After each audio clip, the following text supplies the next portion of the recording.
Imagina só, receber aluguel todo mês, sem ter aquela dor de cabeça de comprar um imóvel, de lidar com inquilino, com reforma. Pois é, essa é a promessa dos fundos de investimento imobiliário, os famosos FIIs.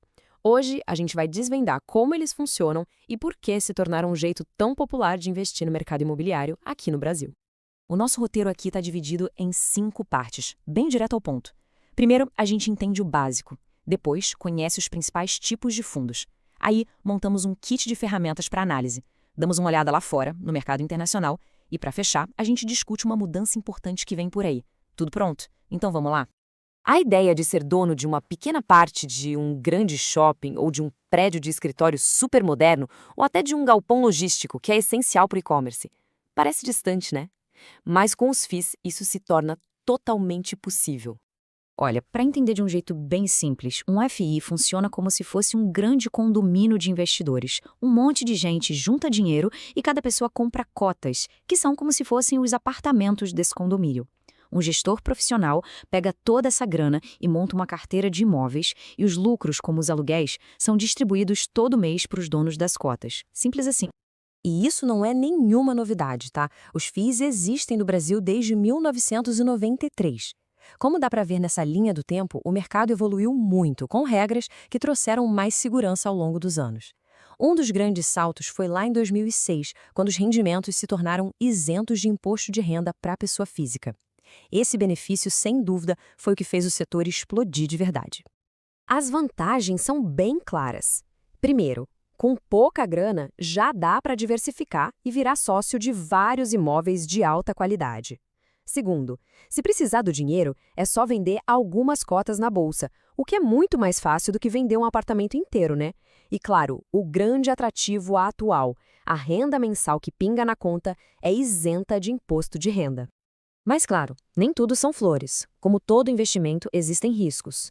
O preço das cotas sobe e desce na bolsa todo dia.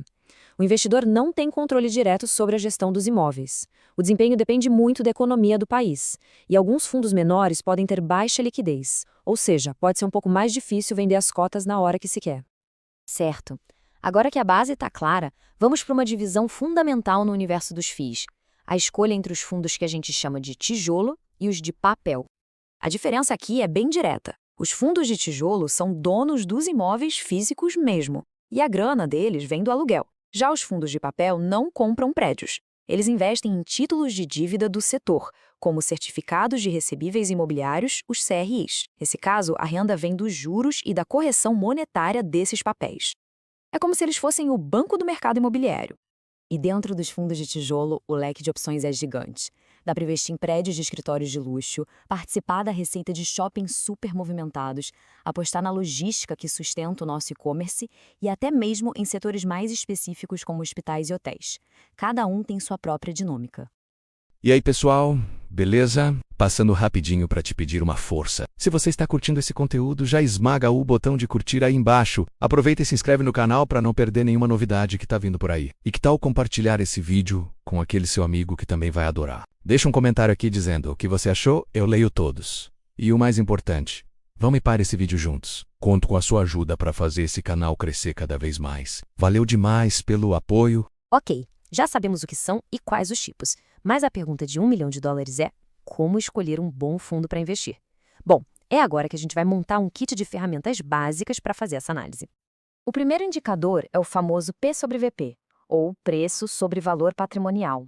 De forma bem simples, ele ajuda a gente a ter uma ideia se o fundo está barato ou caro na bolsa. Um P sobre VP abaixo de 1 significa que o mercado está pagando menos pelo fundo do que o valor teórico dos seus ativos. Acima de 1, o mercado está pagando um prêmio por ele. Depois vem o Dividend Yield, o DY. Pensa nele como o retorno do aluguel. Ele mostra o quanto o fundo pagou em rendimentos nos últimos 12 meses, em porcentagem, em relação ao preço da cota. É o principal indicador de renda. Mas, um alerta. Um DY muito alto pode ser sinal de um risco maior.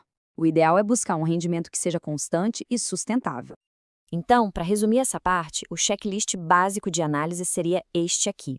Além do P/VP e do DY, é fundamental olhar a vacância nos fundos de tijolo, ou seja, quantos imóveis estão vagos. Nos de papel, o foco é a inadimplência. E por último, mas não menos importante, a liquidez diária, que mostra se é fácil comprar e vender as cotas daquele fundo. E se a ideia for diversificar ainda mais, investindo no maior mercado imobiliário do mundo e, de quebra, recebendo uma renda em dólar? Bom, para isso a gente precisa cruzar a fronteira e conhecer os REITs.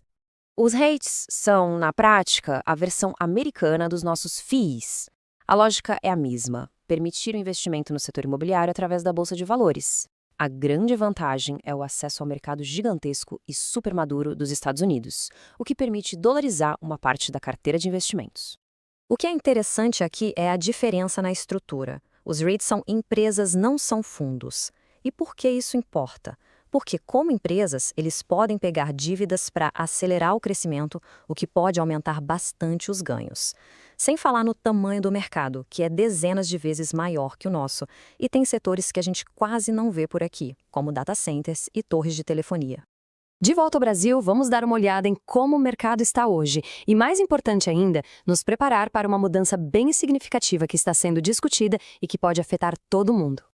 Só para a gente ter um termômetro de onde o mercado está mais aquecido, essa tabela mostra uma projeção dos fundos com maior volume de negociação para 2025. A gente vê aqui gigantes de logística como o CPLG11 e o HGLG11, o super popular MXRF11, que é um fundo híbrido, e o XPML11 focado em shoppings. Isso dá uma boa pista sobre os setores mais líquidos e procurados pelos investidores. E agora a notícia que pode mudar as regras do jogo para quem investe ou pensa em investir em FIIs. Uma mudança tributária muito relevante está em discussão. A proposta que está na mesa é o fim daquela isenção de imposto de renda sobre os dividendos que a gente comentou. No lugar dela, entraria uma alíquota de 5%, retida direto na fonte. Se for aprovada, essa nova regra pode começar a valer a partir de 2026, impactando diretamente um dos maiores atrativos dos FIIs hoje. E isso tudo nos leva à grande questão. Mesmo com uma possível nova tributação, será que os FIIs ainda valem a pena? A diversificação, a gestão profissional, a liquidez, tudo isso continua na mesa. A dúvida que fica no ar é: como o mercado vai se ajustar a essa nova realidade? Essa é uma resposta que a gente vai ter que acompanhar bem de perto. E aí, pessoal? Beleza? Passando rapidinho para te pedir uma força. Se você está curtindo esse conteúdo, já esmaga o botão de curtir aí embaixo. Aproveita e se inscreve no canal para não perder nenhuma novidade que está vindo por aí. E que tal compartilhar esse vídeo com aquele seu amigo que também vai adorar? Deixa um comentário aqui dizendo o que você achou, eu leio todos. E o mais importante, vamos para esse vídeo juntos. Conto com a sua ajuda para fazer esse canal crescer cada vez mais. Valeu demais pelo apoio